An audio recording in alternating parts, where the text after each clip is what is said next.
news. Okay, we'll start with this. Alicia's reaction to Michaela's reaction to Alicia's anti-doping fiasco. Michaela May has said in so many words that she feels sorry for Alicia Baumgardner, but that's her problem. It's her legacy. That's her legacy now, to which Alicia Baumgardner responded, after what your friend went through just a few years ago, all I can say is this. I expected better from you, Michaela. You should know as well as anyone how a rush to judgment on doping is unfair and often wrong. Or maybe you don't know. Michaela didn't really say much. She said that she held off on reacting to the news straight away because she knew she had a fight coming up, and during fight week, in all likelihood, people would ask her what she thought, so she thought she'd wait till then. She didn't say much, though. She said she didn't realize how bad it is, all this doping in the sport of boxing, that the penalties should be harsher, and that in so many words, she feels sorry for Alicia Baumgardner. And as you can imagine, them being rivals, Alicia didn't like that. saying maybe we should all be calling your friend out till this day, or maybe there should be calls to step up your testing. Guilty by association, right? Due process doesn't matter, right? Let me answer those for you. Wrong. Alicia seems a little testy, a little edgy. Michaela Mayer didn't say much, you understand. She really didn't say much, and what she did say seemed kind of PG, very PC. In any event, Alicia responded to Michaela's comments by bringing up Michaela's friend, Virginia Fuchs, and her anti-doping fiasco. You may be asking yourself, what does Virginia Fuchs have to do with all of this? Well, Virginia had an anti-doping fiasco of her own. There was an adverse finding found in one of her test samples, and the explanation was that the adverse finding, the substance, actually came from her significant other, her partner, who she performed fellatio on. What are you talking about, a blowjob? That's exactly what I'm talking about. Virginia Fuchs's explanation was that the banned substance came from the fellatio that she performed on her significant other. Climax? She swallowed. That was her explanation, and she was thereby exonerated as a result. What's Alicia bringing her up for? Is Alicia implying that her anti-doping situation bears any likeness to Virginia's? What the hell are you talking about, man? I think what Alicia is trying to say is that Michaela shouldn't rush to judgment because someone close to her found themselves in a similar situation with some differences, some nuances. Yeah. Don't think that she's implying the two situations are identical so much as Michaela shouldn't rush to judgment because all the details aren't out there. What's significant is that Michaela didn't really rush to judgment. She didn't really say much. And what she did say was pretty PG. Eddie Hearn has revealed that he's now started talks with VADA about potentially creating Matchroom's own equivalent of the World Boxing Council's Clean Boxing program, which would see all Matchroom fighters signed up for random VADA 365 drug testing. That's expensive. And that doesn't necessarily mean that every single fighter in the Matchroom roster will be tested every single time for every single fight, so much as all of them will be subject to randomized testing. Because the clean boxing program don't test every single fighter the WBC ranks. That's not how it works. It's randomized testing. Every fighter will be subject to randomized testing. That doesn't mean they'll get tested every single time. I remember Sebastian Fundoria. He made an appearance on The Boxing Voice stating that he was enrolled in the clean boxing program, but as far as being tested, he hadn't been tested, not yet. Then what's the randomized testing good for? It's a deterrent if it's anything.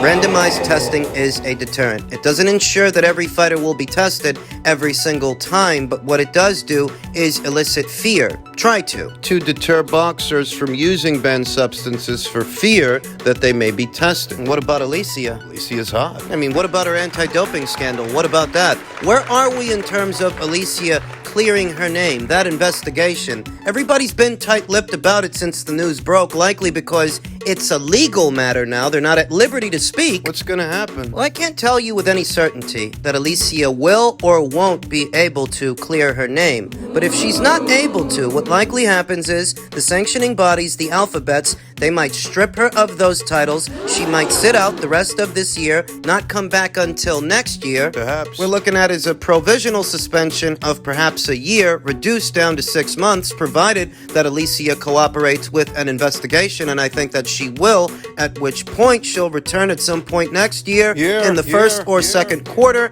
likely at lightweight. 135. If she's stripped of all of her titles at 130, there's no reason for her to stay there, and she might move up to 135. 5. Start over. As much as people are making of this, it's hardly the end of Alicia Baumgardner or Alicia Baumgardner's career. I reiterate, anybody from Tyson Fury to Canelo Alvarez to Oscar Valdez has tested positive for a banned substance, and they were allowed to resume their careers. Alicia will be allowed to resume hers. Many others. Most I can say is that her squeaky clean image may have taken a hit, but all in all, this is hardly the end of Alicia Baumgardner, whether you believe her side of the story or not. It's not over. I do think she's done for what remains of this year, but I've no doubts that she will be back next year.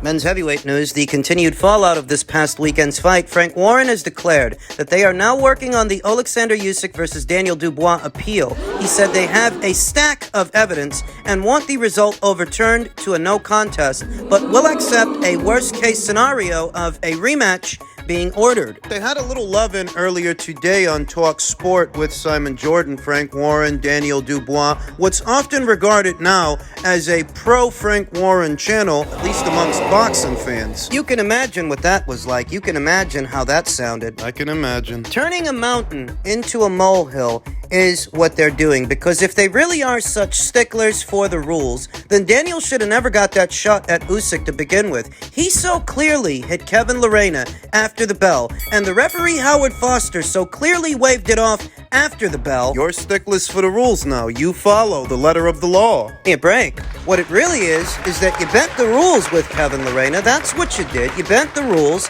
and nobody complained because it's Kevin Lorena. It's expected. It's expected when you have home field advantage. It's expected when you're the house fighter that all of the officiating will be in the house fighter's favor. In that situation, it was Daniel Dubois, so let's entertain. Let's say that Louis Pabon was officiating in the house fighter's favor, just for argument's sake. Because I don't actually think that the punch was a legal punch, but for argument's sake, let's entertain that Usyk got some home cooking. It's no different than the home cooking you got in the Kevin Lorena fight. It's good for the goose, it's good for the gander. At the very least, what you're describing is a borderline shot and perhaps a bad call from Louis Pabon. If I entertain your argument. Biggest problem with it is that Louis Pabon made that call in a split second. He made the call almost immediately and instructed Alexander Usyk to take his time. He didn't start counting. The claim that should have been a knockout win, a knockout victory for Daniel Dubois, relies on the predication that Usyk wouldn't have gotten up. That he would have stayed down. But you don't know that. You don't know that. You don't know that if Louis Pabon would have started counting,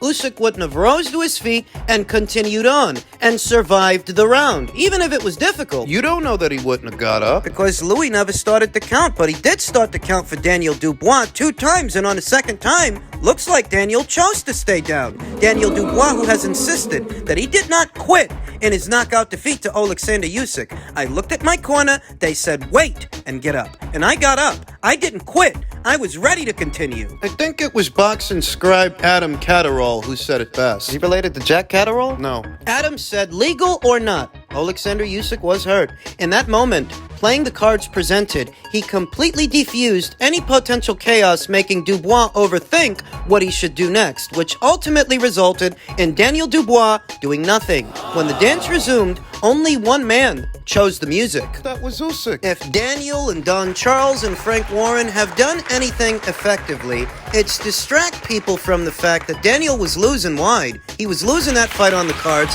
For the most part, he got dominated, and he got stopped and dropped 2 times. He got outclassed. The whole debate about it being a legal punch or an illegal punch is really distracting people from the fact that Daniel was never in that fight. He wasn't. Now, some people think it was illegal, some people think it was a low blow, some think it wasn't. Johnny Nelson thinks it was legal. Veteran referee Joe Cortez, now retired, he thinks it was legal. He doesn't think it was a low blow. Though it's not unanimous, Eddie Hearn thinks it was. He thinks it was a low blow, it was below the navel.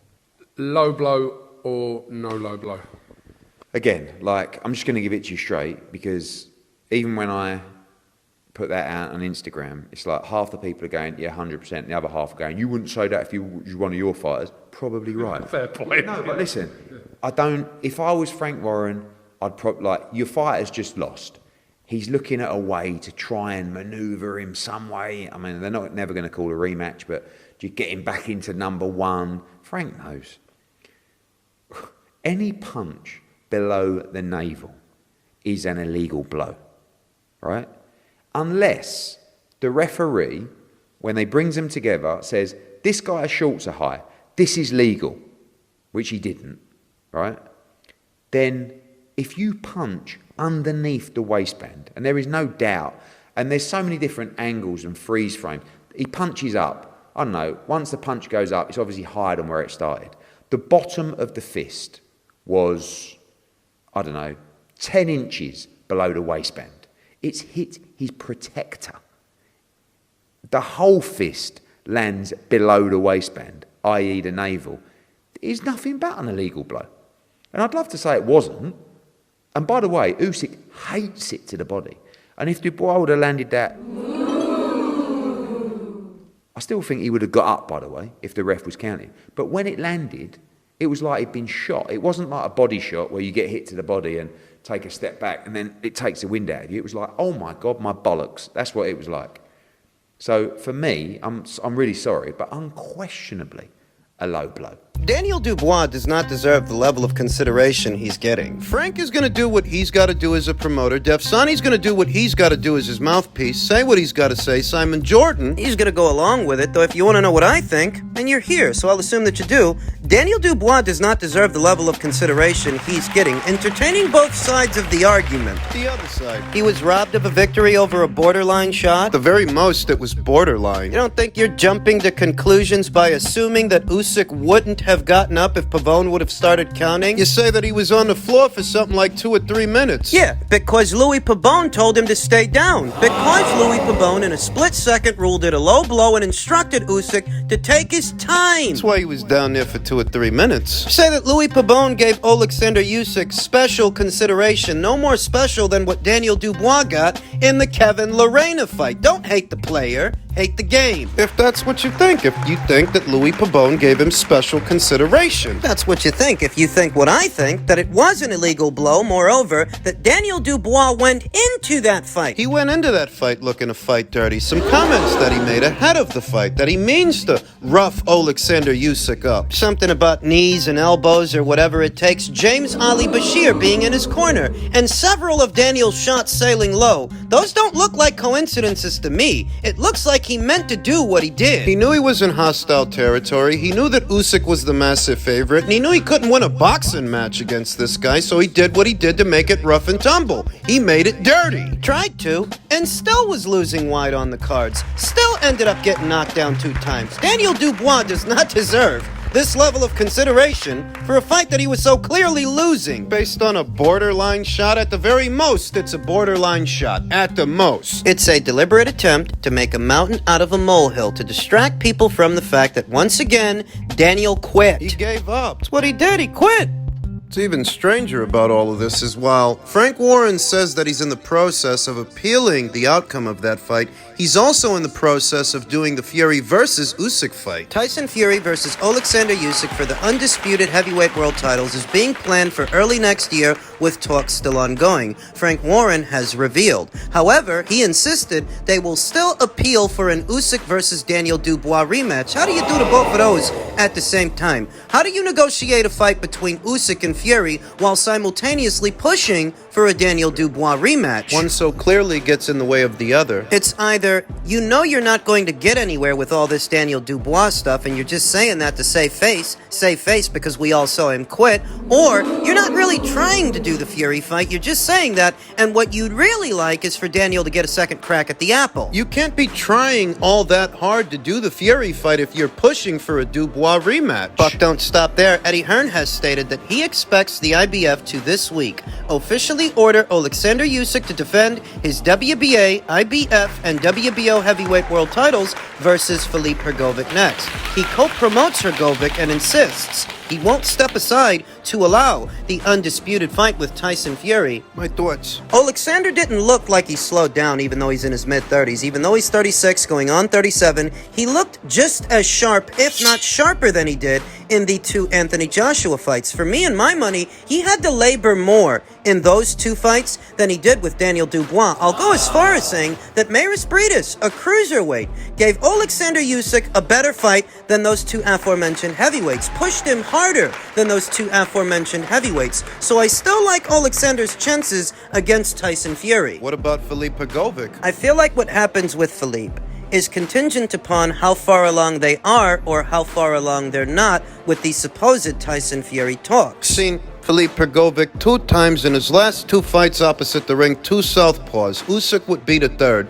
and Philippe failed to impress me both times. 2 southpaws being Zhilei Zhang, who many people feel arguably beat him, and more recently Dempsey McKean of Australia. And I was honestly more impressed with Dempsey McKean, even though he got stopped, than I was with Philippe Hrgovic, who looked slow, cumbersome, ineffective, nothing special. Could he give Usyk a better fight than Daniel? Probably. He comes from a much better amateur background than Daniel Dubois, but he's just as physically imposing. To some degree, Philippe has been in there with better fighters than Daniel Dubois. Aside from Alexander Usyk, the best fighter that Daniel Dubois has ever fought is the other man who beat him, Joe Joyce, and Joe Joyce got beat by Zhilei Zhang. Philippe fought Zhilei Zhang. While most people feel that he didn't actually beat Zhilei Zhang, he did do better against Zhang than Joe Joyce did. Did he? Well, he didn't get stopped. He didn't get stopped like Joe Joyce got stopped. They didn't wave it off. I do think Philippe is a better fighter than Daniel Dubois. I do think he's got more moxie, and I do think he can give Usyk a more competitive fight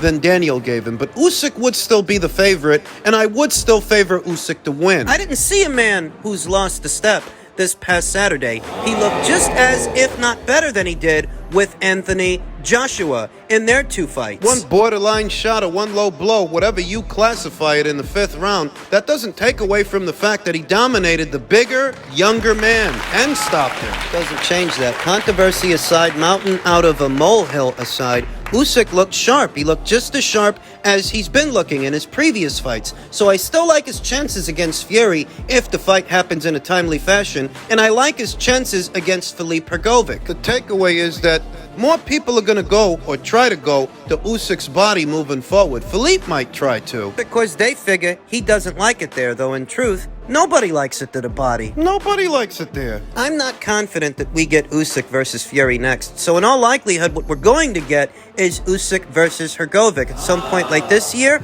or early next year. We'll see. See what happens.